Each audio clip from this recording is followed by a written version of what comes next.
आप अगर कल्याणपुर स्टेशन की बात कर रहे हैं तो हमने थोड़ा रिसर्च की थी। उसमें एक घटना सामने आ रही थी कि यहाँ पे पहले एक बहुत बड़ी समस्या चल रही थी सर, कि जिसमें लगभग 145 लोगों की मृत्यु भी हुई थी। ये घटना ये कि जब कल्याणपुर स्टेशन मीटर लाइन हुई जी। उसके बाद फिर ट्रेनें, जो पहले तो कम ट्रेनें आती थी, जी जी। फिर ट्रेनें काफ़ी बढ़ गई। ठीक है। तो प्लेटफार्म जो कल्याणपुर स्टेशन का था वो था नीचा। जी। प्लेटफार्म नीचा होने के कारण और सीढ़ियाँ ट्रेन की ऊपर, जी। तो उस पे यात्री ट्रेन चलने भी लगती, देखा होगा आपने। हाँ। कि अमूमन लोग भागते भागते भी चढ़ते हैं। हाँ हाँ। जैसे छोटा मोटा कोई व्यापारी है, जैसे गुमटी खोल के बैठा है या ठेले लगाए हैं, उनके लिए व्यापार मंडल क्या कर रहा है आज? जी। हम लोग हर दिशा में सोचते हैं कि मांग की थी हम लोगों ने सरकार से, मुख्य सचिव महोदय भी आए थे यहाँ पर, तो मांग की थी कि 5 बाई 5 की इनको दुकानें अलाट करा दी जाए और उनसे उनका किराए के रूप में या किस्तों के रूप में सरकार पैसा ले ले, या कंटिन्यू किराया लेती रहे तो सरकार का राजस्व भी आता रहेगा। बिल्कुल, हाँ। और ये व्यवस्था भी सुधर जाएगी और उनको व्यापार भी मिल जाएगा, पुलिस प्रशासन को डंडा भी नहीं चलाना पड़ेगा। क्योंकि पुलिस जब डंडा चलाती है तो वहां पर उसका फिर लोग समझते हैं अमानवीय चेहरा। कि अभी आपका पेपर में भी एक आंदोलन चल रहा था, आपने ई रिक्शा वालों को मालाएं वगैरह पहना के, हाँ, तो अहिंसावादी आंदोलन एक आपने किया था, उसके बारे में थोड़ा बताइए। वो हमारे आंदोलन करने के तरीके ही दूसरे रहते हैं। जी। हमेशा मैं नए तरीके से आंदोलन करता हूँ और वो करने का कारण ये है ना जी कि अगर मैं सामान्य तरीके से आंदोलन करूँगा जी तो उसका मैसेज नहीं जाएगा, ना कोई संज्ञान मिलेगा। जब कुछ अनोखे तरीके से आंदोलन होगा तो अधिकारियों के संज्ञान में भी वो बात तुरंत पहुँचती है। तो जब आंदोलन किया तो 1000 ई रिक्शा के करीब कानपुर का सीज हुआ। अब चारों तरफ त्राइमाम और खलनायक बन गए संदीप पाड़े। तो हालांकि यहाँ नगर निगम चेताब QR कोड इनको दे दिए गए हैं कि ये रूट बाय रूट चलेंगे और ये इंटीरियर चले। जो अच्छी मार्केटें हैं उनमें इनका आना भी अब थोड़ा अशोभनीय भी लगता है, क्योंकि कानपुर मेट्रो सिटी बन चुका है। तो अब इसको उस हिसाब से अगर रहने दिया जाए मेरी, तो ज़्यादा बेहतर रहेगा। संदीप सर, सबसे पहले हम जानना चाहेंगे संदीप पांडे जी की कहानी कहाँ से शुरू हुई? मैं यहाँ पर व्यापार करने आया, हम और हमारे बड़े भाई 2 लोगों ने मिलकर ऑटो पार्ट का व्यापार किया जी। और व्यापार के साथ व्यापार मंडल भी यहाँ, तो उसके अधिवेशन में जी हम दोनों लोग गए जी। तो वहाँ पर पीछे खड़े होकर के देखा। हाँ। तो लगा कि अभी यहाँ पर बहुत कुछ पिछले टाइप का है, कुछ नया एडवांस, मतलब बहुत काम उसमें बाकी है। हाँ, चूँकि मैं DAV कॉलेज से चुनाव लड़ चुका था जी उपाध्यक्ष का, तो वहाँ से और यहाँ की राजनीति में बहुत अंतर समझ में आया जी। तो लगा कि हमको वहाँ के हिसाब से करना है यहाँ पर, तभी कुछ सुधार हो पाएगा जी। तो फिर मेहनत की, लोगों का साथ पकड़ा, व्यापारियों के साथ गए, कुछ सहयोगियों को लिया जो मेरी विचारधारा के थे जी। और उन लोगों ने मिलकर व्यापारियों को जोड़ा और एक नए संगठन की रचना की गई, जो आज कल्याणपुर में एक अपनी अलग छाप छोड़ता है। और इसी के साथ धीरे धीरे फिर हम लोगों ने प्रयास किया, जिले में संगठन बनाया और उसके बाद पूरे उत्तर प्रदेश में बनाया। उत्तर प्रदेश के भी कई जिलों में उत्तर प्रदेश कल्याणकारी व्यापार मंडल के संगठन अपना कार्य कर रहे हैं। लगभग कितने वर्ष हो गए होंगे आपको ये कल्याणपुर व्यापार मंडल से जुड़े हुए? कल्याणपुर लगभग ये मानिए 25 वर्ष का ये सफ़र तय कर चुका है अपना ये व्यापार मंडल कल्याणपुर उत्तर प्रदेश कल्याणकारी व्यापार मंडल है। तो अभी इसकी नई स्थापना की जी। इसके पहले संगठन तो लोग वही थे, संगठन वही था, नाम दूसरा था। कल्याणपुर स्टेशन का जब हार्ड टाइम था, एक समय था कि कल्याणपुर स्टेशन बंद किया जाने वाला था या उसको हटाया जाने वाला था, तब कल्याणपुर के व्यापारियों ने एक आंदोलन किया था, याद होगा अगर आपको, तो उसके बारे में थोड़ा बताइए जी। कल्याणपुर की ये जो लाइन थी पहले छोटी लाइन थी, गेज लाइन जी जी। तो इसके बाद ये मीटर लाइन में कन्वर्ट हुई जी। तो जब मीटर लाइन में कन्वर्ट हुई तो कन्नौज से लगा करके अनवरगंज तक के कई स्टेशन जो हैं वो हाल्ट किए जाने थे जी, जिसमें कल्याणपुर भी शामिल था कि कल्याणपुर स्टेशन नहीं रहेगा, इसको हाल्ट कर दिया जाए। ठीक है। तो जब ये बात हम लोगों के पास पहुंची तो हम लोगों ने सोचा कि अगर कल्याणपुर रेलवे स्टेशन हाल्ट हो गया और यहाँ पर ट्रेनों का फिर जो है आवागमन बंद हो जाएगा, इससे व्यापार करीब 60 से 65% या 70% तक खराब हो जाएगा, डूब जाएगा। क्योंकि यहाँ जब ट्रेन रुकती है जी तो ग्रामीण क्षेत्रों के या शहरी क्षेत्रों के लोग रुकते हैं जी जी और उतरते चढ़ते हैं। तो जब लोग रुकेंगे, उतरेंगे, चढ़ेंगे तभी व्यापार होगा जी। तो फिर एक बृहद आंदोलन किया गया जिसमें आमरण अनशन तक किया गया हम लोगों के सहयोगियों से सहयोग, पुतले भी फूके गए, मतलब जो भी कर सकते जो हैं आंदोलन में वो बढ़ चढ़ कर किया गया और अंततः सरकार को हम लोगों के आगे झुकना पड़ा और ये स्टेशन कल्याणपुर स्टेशन बना। आप अगर कल्याणपुर स्टेशन की बात कर रहे हैं तो हमने थोड़ा रिसर्च की थी, उसमें एक घटना सामने आ रही थी कि यहाँ पे पहले एक बहुत बड़ी समस्या चल रही थी सर, कि जिसमें लगभग 145 लोगों की मृत्यु भी हुई थी, जो हमें पता चला। उसके बारे में थोड़ा सा बताइए। ये घटना ये कि जब कल्याणपुर स्टेशन मीटर लाइन हुई जी, उसके बाद फिर ट्रेनें, जो पहले तो कम ट्रेनें आती थी, जी जी, फिर ट्रेनें काफ़ी बढ़ गई। ठीक है। तो प्लेटफार्म जो कल्याणपुर स्टेशन का था वो था नीचा जी, प्लेटफार्म नीचा होने के कारण और सीढ़ियाँ ट्रेन की ऊपर जी, तो उस पे यात्री, ट्रेन चलने भी लगती, देखा होगा आप ले हाँ, कि अमूमन लोग भागते भागते भी चढ़ते हैं हाँ हाँ जब ट्रेन पकड़नी होती है। जी, तो जब ट्रेन हल्की सी मूव करती है जी, तो उसके बाद लोग चढ़ने लगते हैं, तो जो उसकी सीढ़ियाँ होती हैं वो चिकनी होती हैं, हाँ, लोहे की बनी होती है, तो उन चिकनी सीढ़ियों से लोग फिसल के नीचे गिर जाते थे, उसी वजह से 145 लोग हाँ, और मारे। पटरियों में चले जाते थे हम्म, तो और कट जाते थे। जी, तो लगभग 145 लोग काल कवलित हुए इस स्टेशन पर। फिर हम लोगों ने आंदोलन प्रारंभ किया। तो उसमें पहला आंदोलन में पहली कड़ी हम लोगों ने कफन ओढ़कर शुरू की थी। अच्छा, कि हम लोग को लाश की तरीके लेट गए थे जी, करीब थे 25-30 लोग, जी, सब पूरे प्लेटफॉर्म पे कफन की तरह ओढ़ करके लेट गए। फिर उसके बाद प्रतिदिन आंदोलन कुछ न कुछ, उस आंदोलन के बारे में पेपरों ने भी बहुत कुछ छापा था। एक छात्र बीच में मर गया था और हाँ, तो छात्रों ने तोड़फोड़ कर दी थी, पूरा केबिन तोड़ दिया था मेरे आंदोलन के बीच में ही, जी जी, और स्टेशन पे भी तोड़फोड़ की थी। जी, हालांकि हम लोग अहिंसावादी लोग इन चीज़ों से दूर रहे बिल्कुल, जी, और उनको भी समझाने का प्रयास किया गया। फिर उसके बाद भी आंदोलन चला और उसमें फिर आदरणीय सांसद जी, तब राजा रामपाल जी सांसद थे, जी, तो वो वही दिल्ली से ही सांसद से उन्होंने फ़ोन किया कि नहीं, मामले को संज्ञान में लिया जा रहा और ये कार्य किया जाएगा। तो माननीय सरप्रकाश जायसवाल जी और राजा रामपाल जी दोनों लोगों ने इस मुद्दे को गंभीरता से लिया और परिणाम ये है कि हमें प्लेटफॉर्म ऊंचा मिला आज। उसके बाद एक भी मृत्यु, हाँ, उसके बाद एक भी घटना, इसकी ये भी एक संगठन का ही, ये आपके संगठन का एक बहुत बहुत अहम मुद्दा था और बहुत अच्छा कार्य था जी। अच्छा, एक सवाल और मेरा जैसे आता है कि कल्याणपुर व्यापार मंडल पुलिस में पुलिस प्रशासन को कितना सहयोग करता है?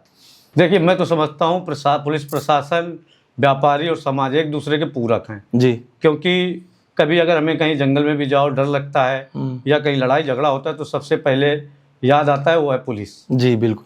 तो हम लोगों ने ये सोचा कि पुलिस प्रशासन का अगर हम सहयोग करेंगे तो हमारे लोगों को भी पुलिस प्रशासन सहयोग करेगी, और ये होता भी है। बिल्कुल बिल्कुल, पुलिस प्रशासन भी हम लोगों का सहयोग करता है और हम लोग भी करते हैं जी। तो इसके अंतर्गत करीब 15-16 वर्ष और ज़्यादा ही होगा, 17-18 वर्ष हो गए होंगे, तब एक पुलिस चौकी का निर्माण कल्याणपुर पनकी रोड पर कराया गया। ओके। वो और फिर उसके बाद एक Kalyanpur GT road, Kalyanpur crossing के बगल में एक चौकी का और निर्माण कराया गया तथा समय समय पर जो भी ज़रूरतें होती हैं चौकी थानों में, कुछ भी कूलर लगना हुआ या एसी का हुआ या टाइल्स लगने हुए या पत्थर लगने हुए, जो भी थाने में हुआ, जो मतलब व्यापारी भाई और पुलिस प्रशासन एक साथ मिल के अच्छा काम समाज, हाँ, एक मतलब अच्छे समाज की संरचना कर रहे हैं हम लोग। आज भारत, ये अभी नई घटना है, नहीं क्या, हम लोगों के लिए बहुत बड़ी खुशखबरी है कि भारत आज चौथी अर्थव्यवस्था बन गया है दुनिया की। तो इसमें व्यापारी भाइयों का कितना सहयोग रहता है? अब व्यापार से ही सब कुछ है जी। अगर व्यापार से ही मंत्रियों की तनख्वाह जाती है जी। व्यापार सबसे ज़्यादा जो टैक्स देता है व्यापारी ही देता है जी। तो अगर अर्थव्यवस्था चौथी बना है भारतवर्ष, तो इसमें चाहे वो छोटे से छोटा व्यापारी हो या बड़े से बड़ा उद्यमी हो, सभी का एक महत्वपूर्ण योगदान है। और ये योगदान सरकारें सहयोग करती रहेंगी व्यापारियों का, व्यापारी सहयोग करते रहेंगे सरकार का, तो बहुत जल्द भारत एक विकसित राष्ट्र बनकर भी उभरेगा। बिल्कुल बिल्कुल। अच्छा, एक सवाल और हम आपसे पूछना चाहेंगे, व्यापारी भाइयों की बात हो रही है, तो व्यापारी भाइयों का कितना सहयोग रहता है सरकार बनाने में? व्यापारी भाइयों का, अब देखिए, जैसे एक छोटा दुकानदार है जी, तो उसके यहाँ कम से कम 3 या 4 कर्मचारी कार्य करते हैं। बिल्कुल बिल्कुल। और 3-4 कर्मचारियों का परिवार होता है। बिल्कुल। तो एक व्यापारी से लगभग 20 से 25 लोग जुड़े होते हैं। और उसके बाद वो लोग जो जुड़े हैं वो तो वोट वहीं करेंगे ही जी। और उसके बाद जो लोग ग्राहक आते जाते हैं, तो उसकी माउथ पब्लिसिटी से भी दुकानदार की तो एक महत्वपूर्ण योगदान होता है सरकार है व्यापारी का। अगर सिर्फ कल्याणपुर की बात करें तो एक मतलब आपका बहुत बड़ी मार्केट बनी है कल्याणपुर की, और एक बहुत बड़ी जो समस्या सामने हम लोगों को भी दिखाई देती है, क्योंकि हम लोग भी कल्याणपुर से ही हैं, जाम का आतंक बहुत है यहाँ पे। तो इसका मुख्य कारण कहीं ऐसा तो नहीं है कि दुकानदार अपनी दुकानों से भी बढ़ा के आगे आगे तक अनथराइज कब्जा किए हुए हैं, कहीं ये मुख्य कारण तो नहीं है? देखिए, जाम यहाँ पे जाम की समस्या कई वर्षों से बनी हुई है। जी जी। पहले समस्या ये थी कि यहाँ पर दिन में भी ट्रक गुजरते थे पनकी रोड से। बिल्कुल। तो 1.5 से 2 किलोमीटर तक यहाँ पर ट्रकों की लाइन लगी ही रहती थी, लगने जाती थी, दिन भर लगी रहती थी जी। और जो ट्रकों का धुआं है वो दुकानों में घुसता था। स्थिति बहुत बद से बदतर स्थिति थी, ज़्यादा खराब थी, बहुत खराब स्थिति थी, और रोड भी नहीं बनी थी ये। जी जी। तो दुकानदार बस सांसें भर रहा था। कुल मिलाकर के व्यापार के नाम पे यहाँ स्थिति खराब हो गई थी।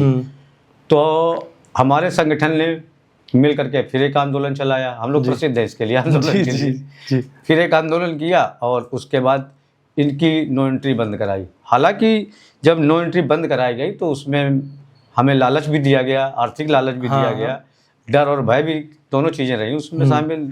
जब इधर से आदमी नहीं मानता है तो दूसरी चीज़, साम दाम दंड भेद सब अपनाया जाता है। जी। कई हमारे ट्रांसपोर्टर भाइयों ने मीटिंग भी करनी चाहिए, लेकिन चूंकि उनका कार्य तो रात में हो सकता था, वो भी हमारे व्यापारी हैं, ट्रक वाले भाई भी जी, तो वो तो रात में भी चल सकते थे। बिल्कुल। लेकिन दिन में अगर ये खड़े रहते थे तो यहाँ का व्यापार बिल्कुल समाप्त हो गया था। तो हाथ जोड़कर उनसे क्षमा मांगी कि आप या तो रूट बदलवा लीजिए जी और रात में चलिए। धीरे धीरे धीरे धीरे स्थिति सामान्य हो गई।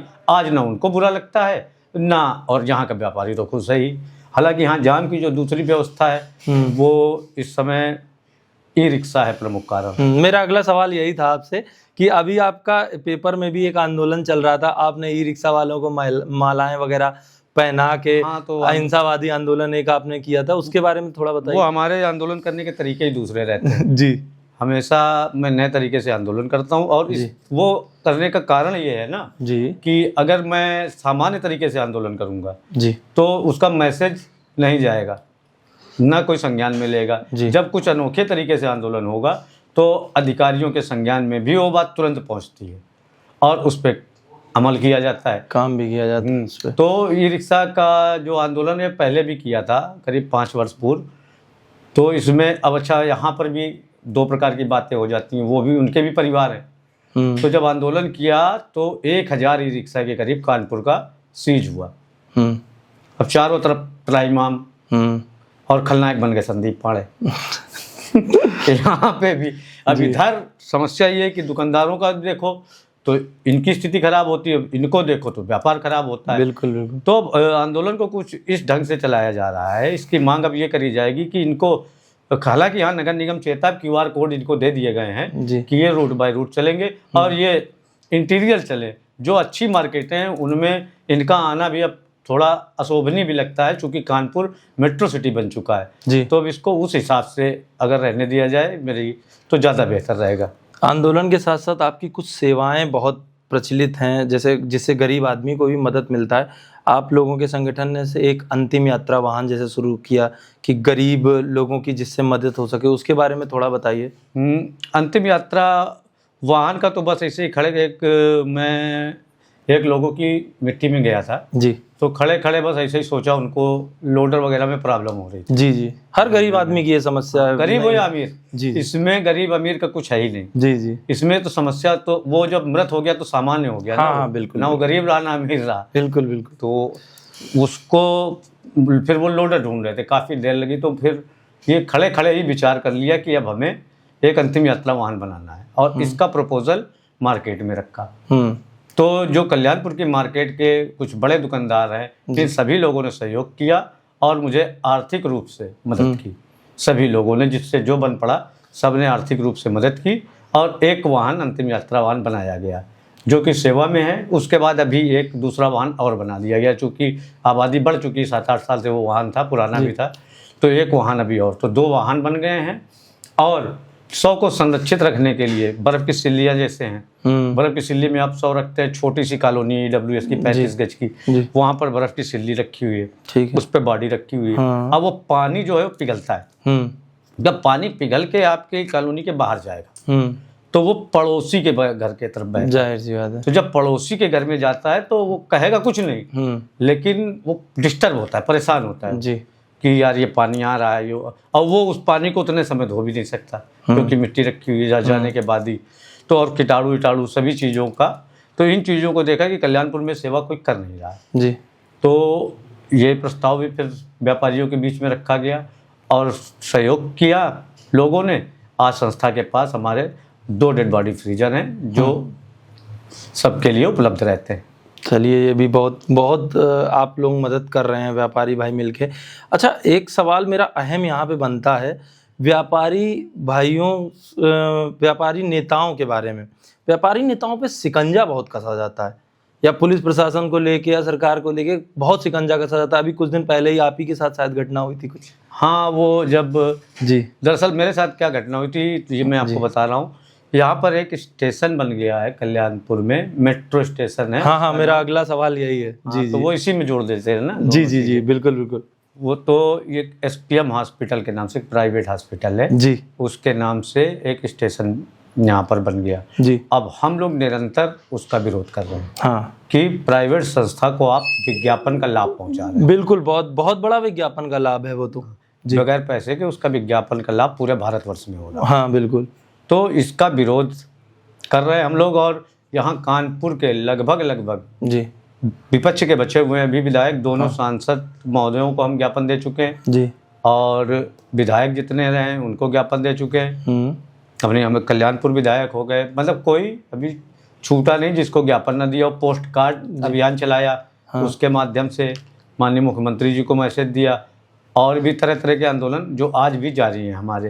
तो उसी कड़ी में प्रधानमंत्री जी को मेट्रो स्टेशन का उद्घाटन करने आना था जी। अब प्रशासन की नज़र तो मुझ पे थी ये आंदोलन जी, तो प्रशासन ने सोचा कि अगर माननीय प्रधानमंत्री जी आ रहे हैं और उन्हीं के मंच के करीब मेरा घर जी, थोड़ा सा पहले ही 500-700 मीटर भी नहीं होगा तो तो अब प्रशासन की भी मजबूरी, वो सोचे ऐसा ना हो कि कहीं कुछ मैं विरोध कर दूं या प्रधानमंत्री जी के सामने जी। तो उन्होंने रात में बैरिकेडिंग करवा दी मेरे घर की पूरी। अच्छा, और नज़रबंद एक तरह से? नज़रबंद तो कई बार हुआ हूँ। अच्छा, तो इस बार किया सुबह 6 बजे ही जीप आ गई पुलिस थाने की, करीब मेरे ख्याल से 2-3 जीप होगी, और खटखटाया गया। चलिए, हमने कहा एक चाय पीता हूँ सुबह, चाय तो पी लेने दीजिए हाँ। तो बोले थानेदार ने बुलाया, उन्हीं के साथ आप चाय पीजिएगा जी, अभी चलिए आप जी। तो बस गाड़ी में बिठाया और सीधा थाने। हमारे साथियों को पता लगा तो सब वो भी आ गए। फिर चूँकि सहयोगी हैं एक दूसरे के, और बिल्कुल एक दूसरे में से हंगामा करते आकर के भी क्या करते तो कुछ उसका परिणाम अच्छा नहीं था। और ये हमारा आंदोलन पाइपलाइन में है जी। अभी ये SPM हॉस्पिटल वाला आंदोलन पाइपलाइन में है और ये ख़त्म नहीं हुआ है, और जब तक ये दाम बदलेगा नहीं ये आंदोलन हम लोगों का चलता रहेगा। और माननीय मुख्यमंत्री जी के संज्ञान में भी ये मामला आ चुका है। अच्छा, चलिए। अच्छा, यहाँ मुख्यमंत्री जी की बात हो ही रही है तो एक मेरा सवाल और बनता है आपसे, आपकी नज़र में बेहतर मुख्यमंत्री कौन है, अखिलेश यादव या योगी आदित्यनाथ? जी देखिए, उनके कार्य करने की शैली अलग थी जी, और इनके कार्य करने की शैली अलग है जी। दोनों ही मुख्यमंत्रियों ने जनता के कार्य किए जी, चाहे एक्सप्रेस वे हो जी, या समाज के विकास के कार्य हों या व्यापारियों के हित के कार्य हों, अखिलेश यादव जी ने भी किए जी। और माननीय मुख्यमंत्री जी ने अभी व्यापारियों के हित में बहुत कार्य किए हैं, और 1-2 घोषणाएं भी अभी की हैं, जैसे 60 वर्ष की बीमा पेंशन योजना जी ऐसी। और व्यापारियों के सम्मान के लिए भी एक दिन सुनिश्चित कर दिया है कि व्यापारियों का साल में एक दिन सम्मान होगा, वो दिन व्यापारी दिवस के नाम से जाना जाएगा। चलिए, तो ये माननीय मुख्यमंत्री जी ने भारतीय जनता पार्टी, योगी जी हमारे तो बहुत ऐसे काम करते ही रहते हैं, उनके लिए तो बहुत अच्छा। एक और सवाल मेरा आपसे बनता है, आज आपकी नज़र में व्यापारी भाई जितने भी हैं हमारे हैं, उनको किन किन चीज़ों का सामना करना पड़ा जिनमें उनको कठिनाई महसूस हो रही? व्यापारी वर्ग जो आज परेशान है जाम की समस्या से, तो खैर पूरे उत्तर प्रदेश में कहीं ना कहीं जाम की समस्या है ही जी, ये तो उसके लिए और काल बना ही हुआ है जी। दूसरी समस्या एक है ऑनलाइन व्यापार जी।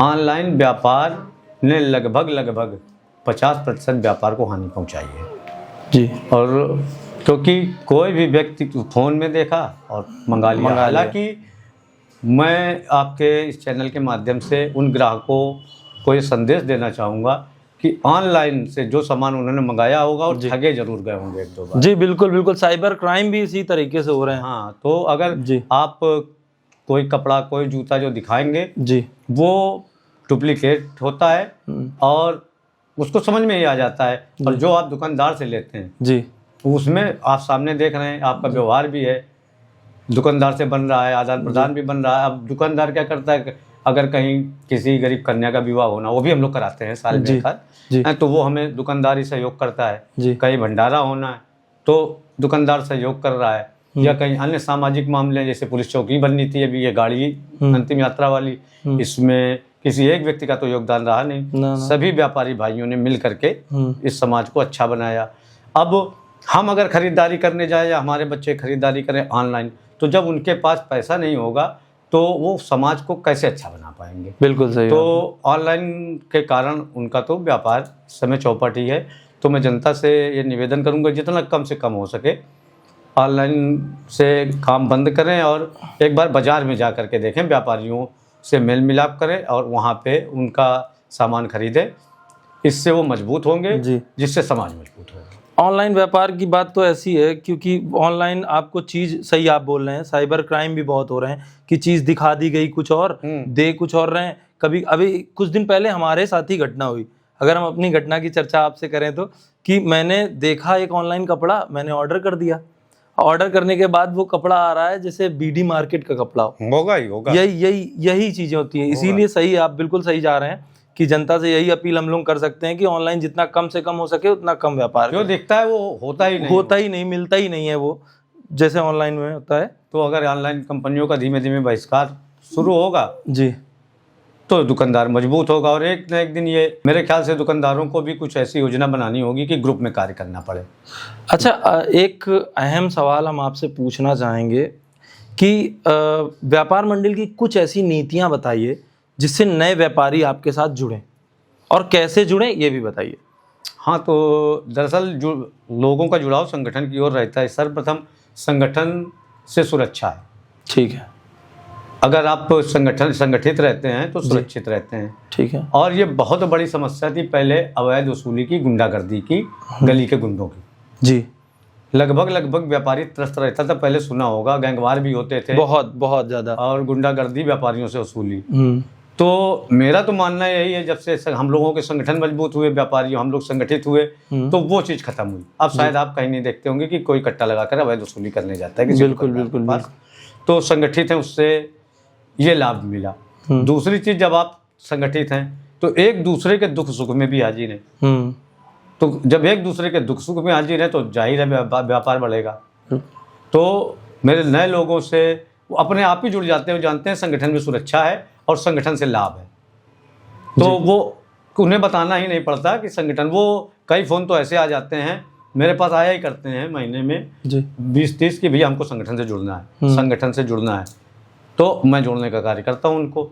तो अगर कहीं कुछ उनको लाभ ना हो तो मेरे पास फ़ोन नहीं आने चाहिए। बिल्कुल, मुझे उनके पास दौड़ के जाना चाहिए। संगठन किसी भी तरह का संगठन हो, उससे जुड़ के ही रहना चाहिए। क्योंकि जैसे आप बात कर रहे हैं ना अवैध वसूली वगैरह की, पहले तो उत्तर प्रदेश है ये, हाँ, एक तरह का यही, यहाँ पे ऐसे घटनाएं आम होती थी। अब तो हालांकि संगठन कई बन गए, प्लस सरकार ऐसी है जिसमें सख्ती कर दी गई है कई चीज़ें। अच्छा, कभी आपको भैया ऐसा लगा है कि यार ये सब बंद कर दूं, बिल्कुल छोड़ दूं, एक सिंपल नौकरी कर रहा होता तो अच्छा एक आदमी बन जाता या घर परिवार चला रहा होता? ऐसा नहीं, पता नहीं क्यों शुरू से ब्लड में यही रहा। जी, सोच यही रही। जी कि नहीं, सेवा करनी है, वो चाहे माध्यम कोई भी हो। जी। तो ऐसा कभी नहीं महसूस हुआ। हताशा जरूर सबको होती है, चाहे जो कार्य हो, चाहे नौकरी कर रहा हो, उस व्यक्ति को हताशा होती है, चाहे जितने बड़े पद पे बैठा हो कोई व्यक्ति। कभी न कभी जीवन में ऐसा अवसर जरूर आता है कि व्यक्ति उबने लगता है। जी, तो आए भी होंगे चल, लेकिन उनका फिर सामना किया गया डट करके। अपनी जो तीव्र इच्छा शक्ति है उसके माध्यम से उन चीज़ों को हटाया, और नहीं का निरंतर एक ही पथ है, वो व्यापारी सेवा, जो अब मेरे ख्याल से मरते दम तक जारी रहेगी। चलिए, ये भी बहुत अच्छी बात है। अच्छा भैया, एक सवाल और मेरे दिमाग में जैसे आ रहा था, जैसे छोटा मोटा कोई व्यापारी है, जैसे गुमटी खोल के बैठा है या ठेले लगाए हैं, उनके लिए व्यापार मंडल क्या कर रहा है आज? अच्छा सवाल है जी। हम लोग हर दिशा में सोचते हैं, गरीब के लिए भी सोचते हैं, अमीर के लिए भी सोचते हैं जी। इस दिशा में काफ़ी प्रयास किए हम लोगों ने जी। अभी स्वामी प्रसाद मौर्य जी संबंधी थे जब इसके पहले जी। तो उनको 2-3 ज्ञापन हम लोगों ने सौंपे जी। सर्किट हाउस में जा करके 2-3 बार, और उन्होंने कहा कि मैं इस विषय पर बात भी करूंगा माननीय मुख्यमंत्री जी से, हालांकि शायद वो नहीं अपनी बात कर पाए या भूल गए होंगे।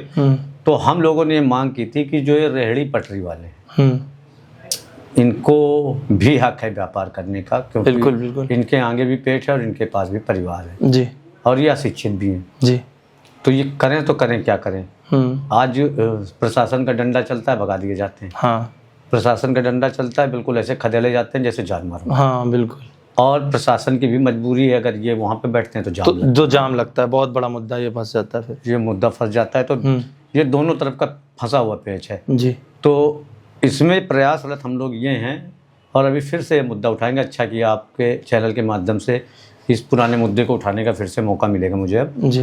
कि मांग की थी हम लोगों ने सरकार से, मुख्य सचिव महोदय भी आए थे यहाँ पर, तो मांग की थी कि 5x5 की इनको दुकानें अलॉट करा दी जाए। हाँ, ये बिल्कुल सही है, इससे जाम भी बचेगा और इनका व्यापार भी शायद सुदृढ़ हो जाएगा। 5x5 की सभी को दुकानें अलॉट करा दी जाए और उनसे उनका किराए के रूप में या किस्तों के रूप में सरकार पैसा ले ले, या कंटिन्यू किराया लेती रहे तो सरकार का राजस्व भी आता रहेगा। बिल्कुल, हाँ। और ये व्यवस्था भी सुधर जाएगी और उनको व्यापार भी मिल जाएगा। पुलिस प्रशासन को डंडा भी नहीं चलाना पड़ेगा, क्योंकि पुलिस जब डंडा चलाती है तो वहां पर उसका फिर लोग समझते हैं अमानवीय चेहरा। हाँ हाँ, और विरोध भी पुलिस का करने के लिए खड़े हो जाते हैं। विरोध भी, हाँ जी।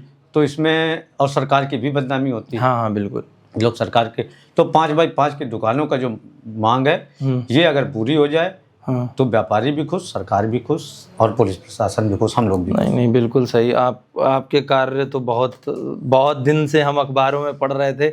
हमें आपको बुलाने का मेन यही एक मुद्दा ही नज़र आया कि आपके इतने प्रयासों के बाद आज देखिए 103 अमृत स्टेशन वाली जो प्रधानमंत्री जी 30 मई को आके उसका उद्घाटन करने वाले हैं, वो आपके प्रयास ही कहीं ना हमारे तो में खैर कानपुर के सभी व्यापारियों ने संघर्ष किया। सभी व्यापारियों को सहयोग रहा। ये जो जाम से है एक तरह से मुक्ति मिल जाएगी। वो बहुत बड़ा काम हो रहा है। 20-21 वर्ष हो गए उस आंदोलन को। हाँ हाँ बिल्कुल बिल्कुल। तो अगर आज अनवरगंज तक वो एलिवेटेड ट्रैक बन रहा तो उसमें मैं तो धन्यवाद देना चाहूँगा कानपुर के सभी व्यापारी नेताओं को, सभी व्यापारी भाइयों को, जो मिलजुल कर ये आंदोलन चलाया गया। जी जी। और उसकी सफलता मिली। जी।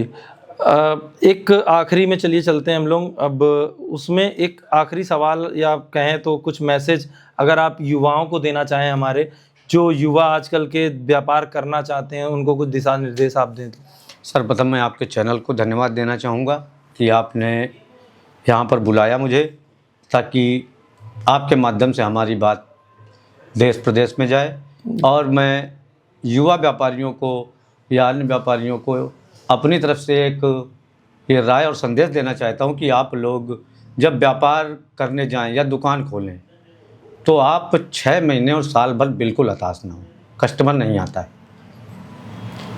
उस दौर को आप अगर झेल ले गए तो आप व्यापारी बन जाएंगे, क्योंकि साल भर तक आपको कुछ नहीं पास से लगेगा। उसके अगले साल तक शायद किराया निकलने लगे, फिर अगले वर्ष आप स्टैंड हो जाएंगे। बस उस दौर में आपको हिम्मत से काम लेना है। अगर आप उस समय हिम्मत से काम ले गए तो आप एक सफल व्यापारी बनेंगे, ये मेरा वादा है आपसे। धन्यवाद संदीप सर, आपका इतना आज कीमती वक्त आपने हमें दिया, और हमारे दर्शकों को भी बहुत अच्छा लगेगा आपसे, आपके जो आपने प्रयास किए अभी तक वो कहीं ना कहीं सफल भी होते नज़र आ रहे हैं। तो बहुत बहुत धन्यवाद, और ऐसे ही वीडियो देखने के लिए हमारे चैनल को सब्सक्राइब करें, और अगला पॉडकास्ट आप किस विषय में चाहते हैं उसके बारे में कमेंट जरूर करें। धन्यवाद।